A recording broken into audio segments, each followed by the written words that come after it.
Hello and welcome to the Spike podcast. I'm Fraser Myers, and with me this week, as ever, we have Spike's editor, Tom Slater. Hello. And Spike columnist, Ella Whelan. Hi. Coming up on the show, we'll be talking about Russia's invasion of Ukraine and what it means for the world. Tom, let's start off by talking about the resistance, because the Ukrainians have surprised and impressed the world, it seems. Very few people would have imagined they could have held out for this long against the Russian army. What have you made of that in particular? Well, as with almost anyone watching this, you can't help but be struck by the courage, the commitment, the determination to defend their nation and national sovereignty against this imperialistic invasion. I think the leadership of Volodymyr Zelensky, again, not an original point, has been really quite remarkable. And I know some people might deride this as, posts on social media and, posing in fatigues in a seemingly determined fashion, but it means an awful lot when you're trying to, rally a nation of people to defend themselves when they're completely outgunned, completely outmanned. And it's been absolutely striking. I mean, the fact that 6 years ago, this guy, former comedian and actor, was promoting the Ukrainian dub of Paddington 2, in which he was the starring voice actor, to taking on this role is really quite incredible. I think the unfortunate thing is that we are moving now into that stage now, a week or more when people watch this, into the invasion, that things are getting so much nastier. Having originally repelled the attempt to take Ukraine quite quickly on the part of the Russian military, things are getting really brutal. We've seen the first Ukrainian city fall to the Russians already today when we're recording this.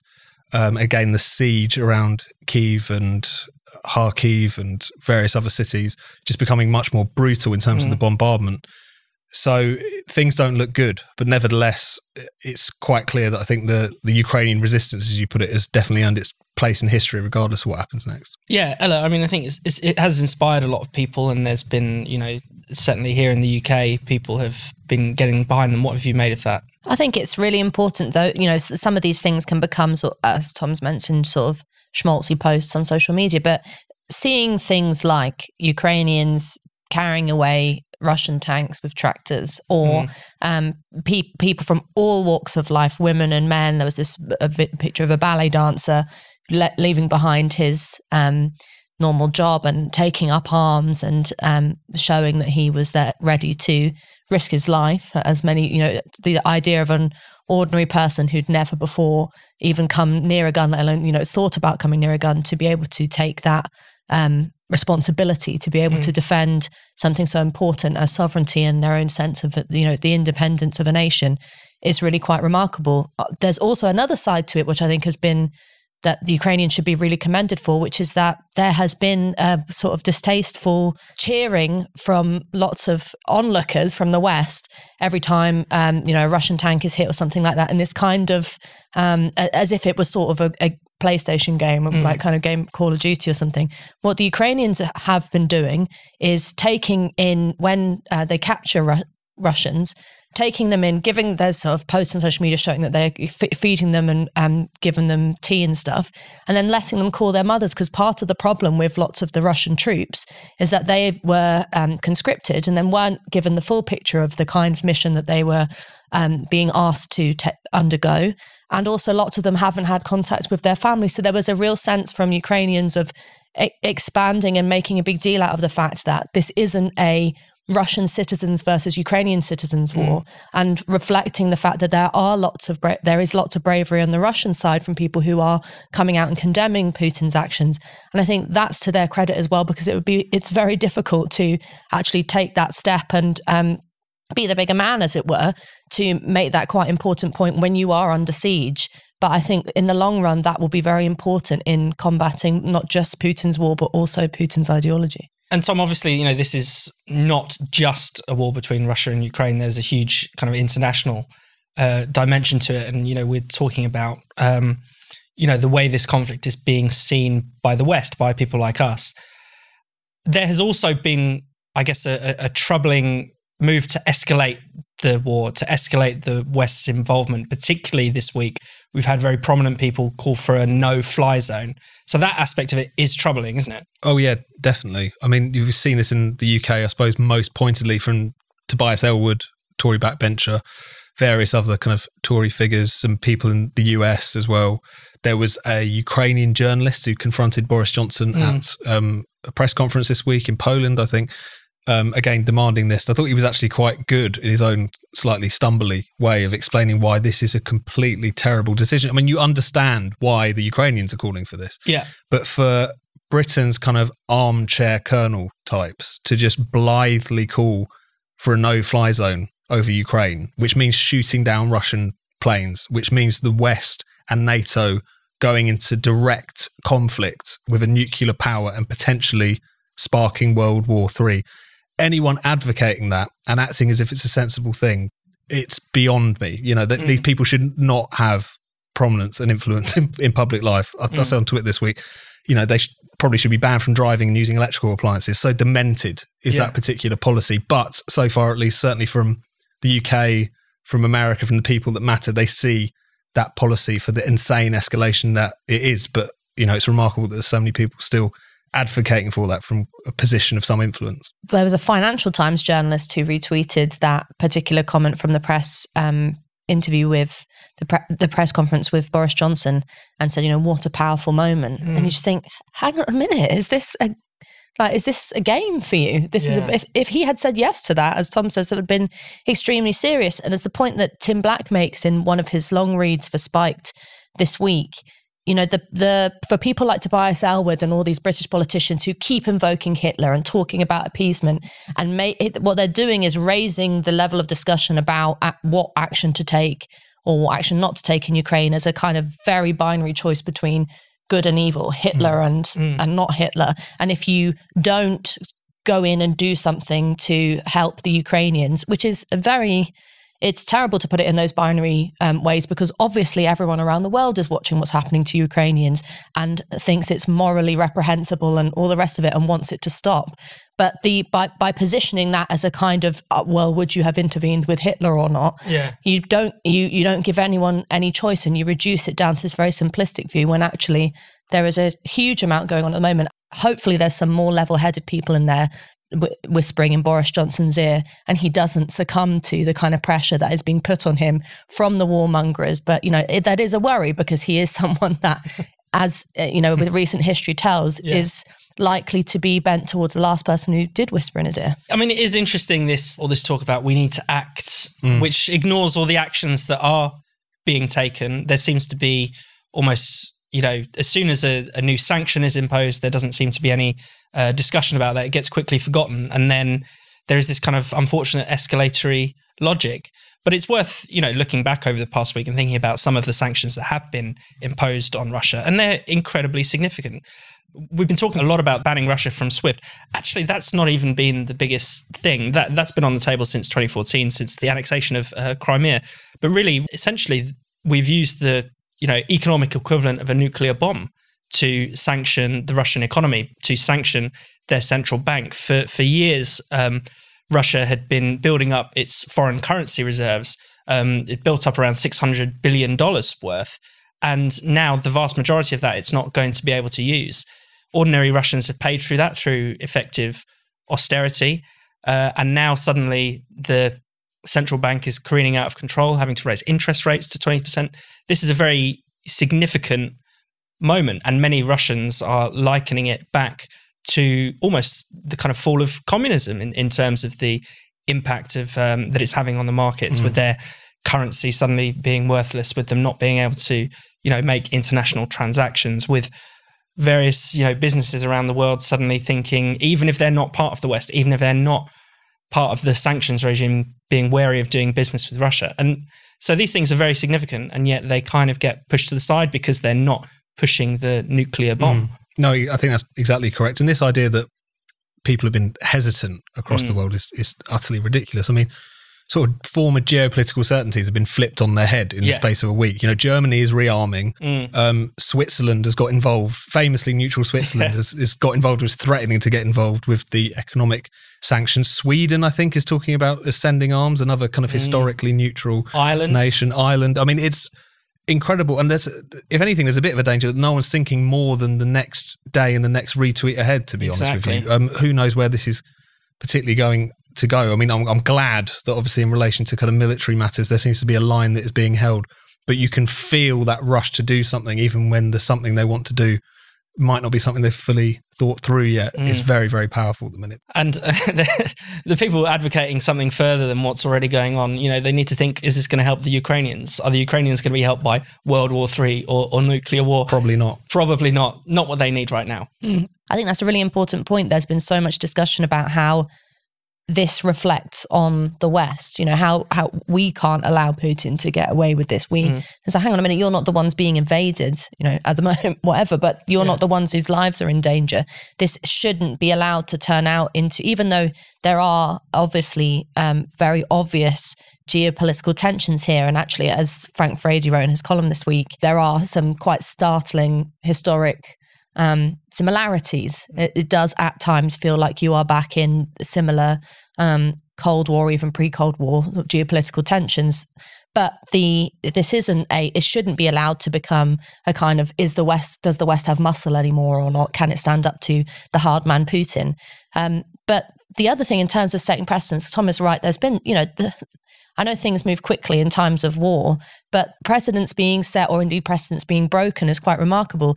There's a really worrying thing happening at the moment in the UK and in lots of Western nations, where a rise of kind of very visceral Russophobia is being allowed to sort of just spread, not in kind of concretely from politicians like Tom Tugendhat, who it's just every time he opens his mouth, it's awful.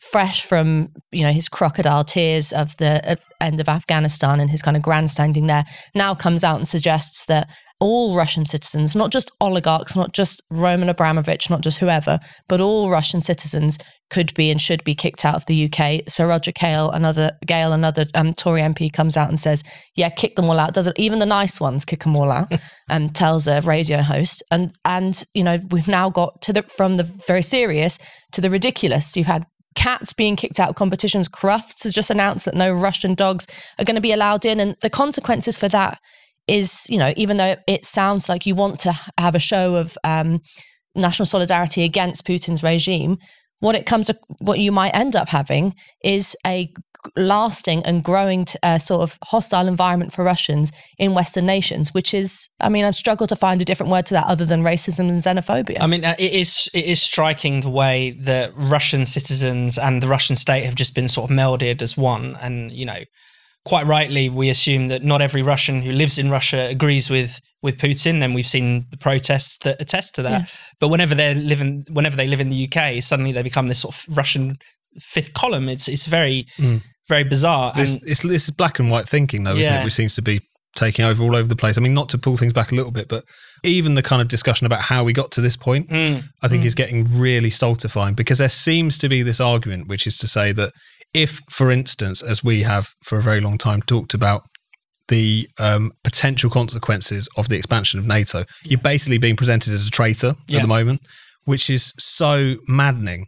Because again, you're getting this incredibly simplistic, almost childish debate, which is to suggest that if you raise those concerns, as many people did over the course of the 90s up until this day, people from all across the political spectrum, that this was going to have consequences, that you're essentially excusing, justifying what Vladimir Putin has done. It's just absolutely ridiculous. I mean, as Frank has pointed out in his piece this week, you know, it was George Kennan in the late 1990s, one of the kind of Cold War architects of the policy of Soviet containment from America, essentially came out of retirement in the late 90s, wrote this article for the New York Times saying that this would be a fateful error to expand NATO, that it would inflame the militaristic, nationalistic, anti-Western elements within Russian politics. And you look at the kind of leadership that we've ended up with in Russia at the moment, it seems incredibly prescient. Yeah. This is not to suggest that his actions were justified, that it was just, you know, invading a nation is not a defensive move in response to security concerns. We can all agree that that is the case. But at the same time, for creating the kind of context of but perpetuating Cold War antagonisms long after the Cold War ended, all of this stuff, it's so important that this stuff is discussed. But at the moment, amid the kind of war frenzy, I guess, there's just no room for any discussion like that whatsoever, which is another bit of this, I guess. Just to build up the list of people who were opposed to NATO expansion, you've got Margaret Thatcher, Henry Kissinger, all these people who are not exactly the Stop the War coalition. And talking of which, we should talk a little bit about them, because there has been that kind of McCarthyite atmosphere where everyone is sort of denounced as a Putin apologist if they raise kind of critical questions of NATO, want to understand, how we got here. And that probably is most keenly expressed in the Labour Party at the moment, where Keir Starmer is essentially vowing to kick out anyone who is critical of NATO. Quite explicitly saying, if there will be, I think the quote was, there will be no false equivalence between Russia and NATO. You cannot talk about these in the same breath. You cannot compare them. You cannot talk about history. If you do so, then you'll be kicked out of the Labour Party. That's, Keir Starmer's trying to send a message, or just directly sending a message to those members of the Stop the War Coalition, people like Corbyn, Diane Abbott, and, John McDonnell, the Stop the War Coalition get things wrong. I mean, Diane Abbott thought the war was in Croatia. It's a bit like Joe Biden saying solidarity with the Iranians. It's like, I'm not suggesting that they're the be all and end all in geopolitical and international politics analysis. But Christ, they should be allowed to think and say that, because there is, if it takes the Stop the War Coalition to be the only ones who will publicly say, hang on a minute, the West is not the kind of white knight in all of this, that they have played a role, there is a problem with NATO expansionism, then they should be allowed to say it. People talk about the fact that scenes of Putin and his police arresting grannies, 90-year-olds who survived Stalingrad and things, that shows that his regime really can't be that strong if they feel so threatened by elderly protesters that they have to bung in the back of police wagons. Well, it says something about the fragility of, I know it's Keir Starmer and he's not exactly a political heavyweight as much as he likes to pretend he is, but it shows something about the fragility of the West's position, that you can't even look at your own role, look at your own history and be honest about it. It's also very important to be able to have these discussions so that citizens can know what's going on. Because if I think lots of politicians would like to simplify this crisis down into roid rage, Putin, the madman, is doing something terrible, and we are the ones who have always done something right in the face of Russian aggression. And this goes way back to the Second World War and the Cold War. And, that, of course, is a very reductive talk about misinformation and publics not being able to have the full picture in relation to Russian propaganda. Well, that might not quite be Russia Today style, but it is certainly reducing the conversation down so that we can't think about things in the round. And I think that is more dangerous than allowing Stop the War Coalition to have their sort of slightly fringe meetings.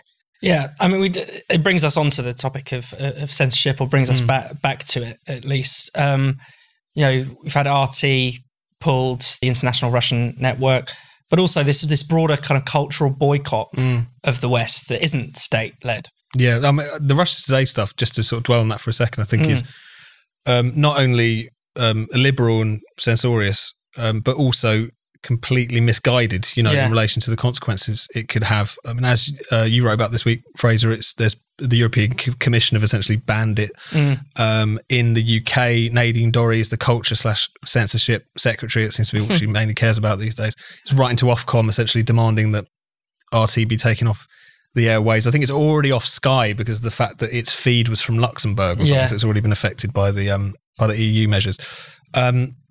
No one's doubting that the RT spouts the Kremlin line. I mean, everyone knows this. But at the same time, it's quite clear that, first of all, this sets a very, very dangerous precedent. And also, it's naturally going to have knock-on effects in relation to Russia itself. I mean, the BBC, incidentally, has seen a huge uptick and rise in terms of people logging onto their Russian language websites. It's another example of, as you were talking about, Ella, the fact that, Russians aren't brainwashed about all this, particularly with a conflict in Ukraine where they have a lot of natural family links and all the rest of it. They know there's another story there. They're looking for another kind of perspective. You're going to invite tit for tat responses by going down this road. So it's incredibly misguided. But as you're saying, it's just one piece really of this broader censorious response to this. It seems like censorship is our answer to absolutely everything. Especially if we do think that the BBC and other Western channels are important in this, the broader conflict. I mean, RT in the UK has about 3,000 daily viewers. It's extraordinary to see the Prime Minister of the United Kingdom getting in a flap over something, and Keir Starmer even more so, over something that, a YouTuber would be embarrassed to have those kind of audience figures, would have more influence on on public debate. But let's stick with the cultural boycott. Been particularly, perhaps unsurprisingly, given Russia's contribution to classical music, that's been particularly affected. Ella, you wrote a bit about this in your Russophobia piece. Yes, so there have been, I mean, it's unsurprising that the arts are always the first to be the most censorious when it comes to boycotts, I mean, putting crafts aside. But loosely defined as art. Poetry in motion, if you like. There's been, for a long time, the world famous conductor, Valery Gergiev, if I'm saying that right, has been under scrutiny for his alleged links to Putin or his support for Putin's regime. It's not that he's directly come out and been very open about the fact that he supports it, but he is certainly not a vocal opponent. Yeah. Let's put it that way. And he has refused to be a vocal opponent. When asked, he was demanded by several orchestras actually that he was working with that he put out a statement to say, I condemn Putin and the war in Ukraine. And for whatever reason, he refused, and he has had all of his upcoming performances cancelled, of which there are many because he's one of the best. A similar thing happened with a soprano who was working with a different orchestra who, even though she posted on social media saying, I support Ukrainians, this is a bad thing that Russia's doing, because of her previous actions, she gave some money to a Russian supporting Ukrainian Prime Minister back in 2014. And in the Donetsk region, giving money to the theatre. Yeah, and so for that, she's been likewise sort of blacklisted. And the problem with doing things like this is that there's the abstract, more broader point about the difference between artists and politics, and people, somebody can put on a wonderful performance and have political views that you disagree with. Indeed, actually, Gergiev conducted the performance at Palmyra that the Russians paid for, and there was, despite the fact that that was an incredibly beautiful thing, there were people who raised, the issue of it potentially being politically controversial. But I think, given the current context, the idea that you would go after the Russian ballet, that you would go after artists, their Paralympians were just banned recently. It's the same thing of going after individual Russian citizens. There's a real difference between very targeted action against either organizations or individuals who have direct links to either the Kremlin or indeed have influence over Putin. That's one thing that we can have a row about. I'm not myself convinced about sanctions as it happens. But then to suggest that everyone who has a Russian last name, which is what it feels like it's becoming now, is going to become a pariah, that's a very dangerous thing. And most importantly, I think this is the point I made in my piece, because Putin's anti-Western narrative is, similarly with our Western leaders, is built off the idea that the West is corrupt and awful and hates Russians. Yeah. And then when you have a huge amount of hatred bubbling, that has always actually been there. Patrick Coburn and others have made this point that, a Russophobia has long standing, both in America and the UK for years, for centuries actually.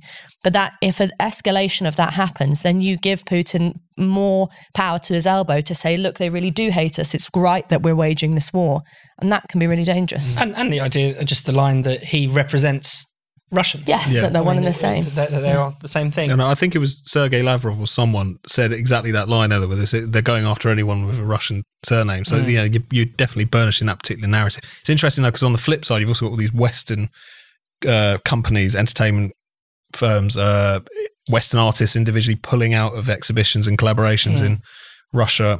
Disney have pulled their theatrical releases. I think they've got a new Pixar film coming out. Similarly, Sony and Warner Brothers have done the same. And on the one hand, a lot of this is kind of absurd. The idea of depriving Russia of the latest Pixar film is going to move the dial in one way or the other is ridiculous. But there's also something incredibly cruel about, denying a Russian 8-year-old an afternoon at the cinema because of the actions of their government. But such is the sort of rush and the groupthink. There's a real kind of herd mentality amongst these companies. They're all sort of chasing virtue, but in the process of which acting in quite genuinely ugly, illiberal ways. But it seems like there's only going to be more of this, as the Crufts example testifies to, I guess. Even the discussion around Russian oligarchs has a tendency to sort of spill out onto, critics of Putin. I mean, someone who keeps getting named on the list of sort of that's insinuated these dirty Russians, a guy called Alexander Tsemerko, who's Ukrainian, as it happens, and has it's quite funny, The Guardian did a sort of hit piece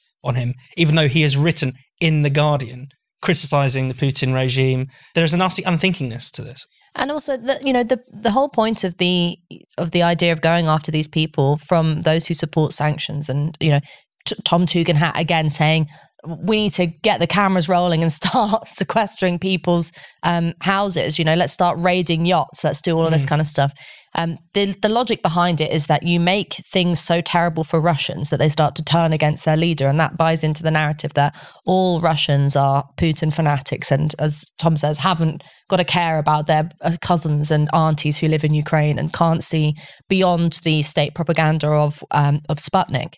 And obviously that's not the case. And actually what's more likely is that you will embolden the idea that the West really does hate Russia. And we've seen that for years in terms of the way in which British politicians have suggested that all Russia is good for is meddling in other elections, that Russia, kind of dirty Russian money slips into sort of like dirty, corrupt Russians.